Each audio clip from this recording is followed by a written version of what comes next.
Hi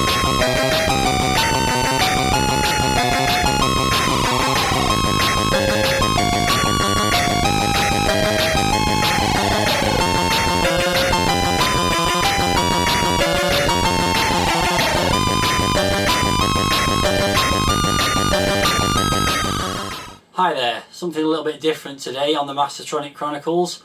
First I want to mention that on the blog I've just put up an interview with Anthony Guter, who was the financial controller of the company during the 80s and early 90s, and that's got some interesting reading about his memories of working for the company and some of the deals that they did with programmers and companies that supplied games and so forth. So it's well worth checking that out. And now I want to talk about some of the quirks, shall we say, of being a collector. And the first thing I want to mention is about the quality of some of the tape cases on the games I'm receiving. Obviously I'm very grateful for receiving the games, but some of them have got these big stickers on, or several price stickers like that, or even the remains of stickers like that, or stickers on the back that I can't get off very easily. So I was looking for getting some nice clean tape cases, and I was looking on eBay, and they're basically, for blank empty brand new tape cases, they're charging, you know, round about 70p a go, which is obviously going to bump up my average price for my games quite a lot. So instead I went and had a look around the charity shops, and sure enough, for about 20 or 25p I've got a big bundle of tapes here, big bag full. So just to show you some of the things I picked up from there, first of all, for the black style tape cases, I've got a Max Bygraves album. I've also got a Roy Etzel album, whoever he is. I also managed to pick up a red tape case, which is Salute to Diana Ross. And then in the clear tape cases, I got a 3-pack of Frank Sinatra, and amazingly 4 brand new sealed copies of Barry White's Love album. So obviously the contents of those are going to be thrown away unless anybody wants them. Send me a message if you do, but the tapes will be used to replace some of the more knackered tapes in my collection, and at not too great a cost. And the other thing I want to talk about now is how to organise my collection. Obviously, again, being a bit OCD in that respect, it's got to look nice on the shelves and be in a certain order. So I'm going to grab the camera now and show you what it looks like at the moment, which is a mess, and then go through the pros and cons, shall we say, of the different ways of organising the collection. So here's my collection as it stands, which, as you can see, is in a right old mess all over the place, nothing in any kind of order, and all just stacked up on this shelf.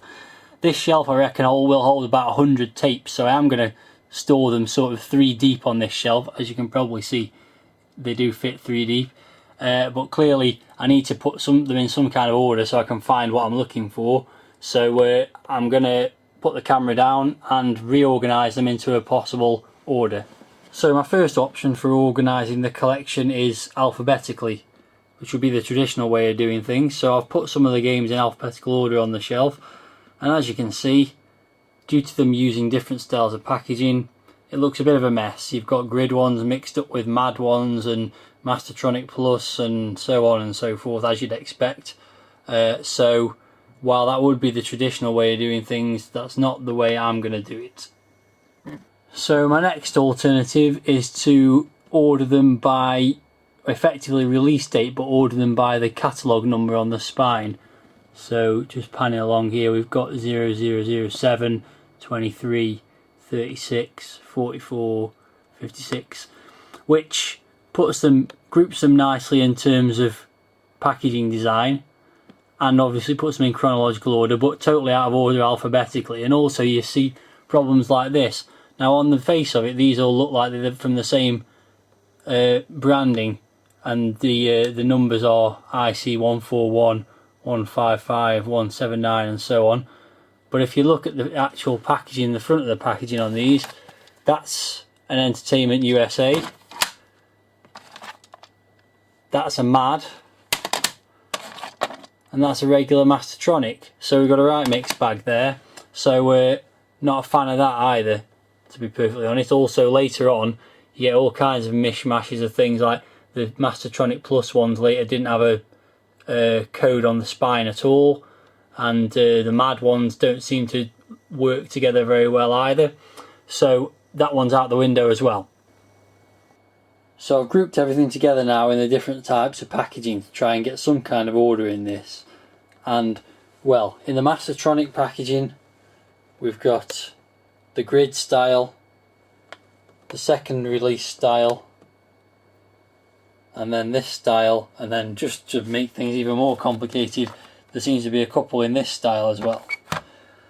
Ricochet, nice and easy, everything's basically the same style in that. Entertainment USA, there's only a few of those anyway, and they're all pretty much the same style. Mastertronic Plus, there's two styles, there's that style there, and there's this style here. And then you get to Mad, and it's all over the place. There's that one, there's this one, there's this one, there's this one, and there's this one. So we're all over the shop. So in summary, I don't know how to organise this, but I'm just going to make a go of it and see how it turns out. Well, basically I've kind of given up, and the solution is that there is no solution. But what I've done is put the different styles of packaging together and then group things in alphabetical order. So we've got the grid style packaging at the moment on the shelf, taking up the three rows in this section here. Then I've got some Ricochet, again going 3 rows back, and then there's a mixture of the Mad and Mastertronic games in the same style packaging across here.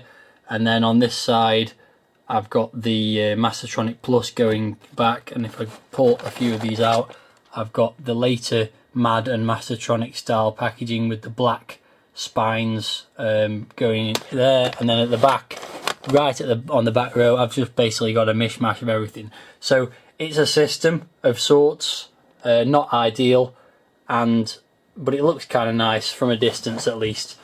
There's a bit of symmetry to it all, so that'll have to do for now. And obviously as the collection expands, that'll go onto another shelf somewhere else in the house anyway, so it's it doesn't really matter really in the end. So as a collector, I'm a bit annoyed with it all because it doesn't look very pretty, but it will have to do.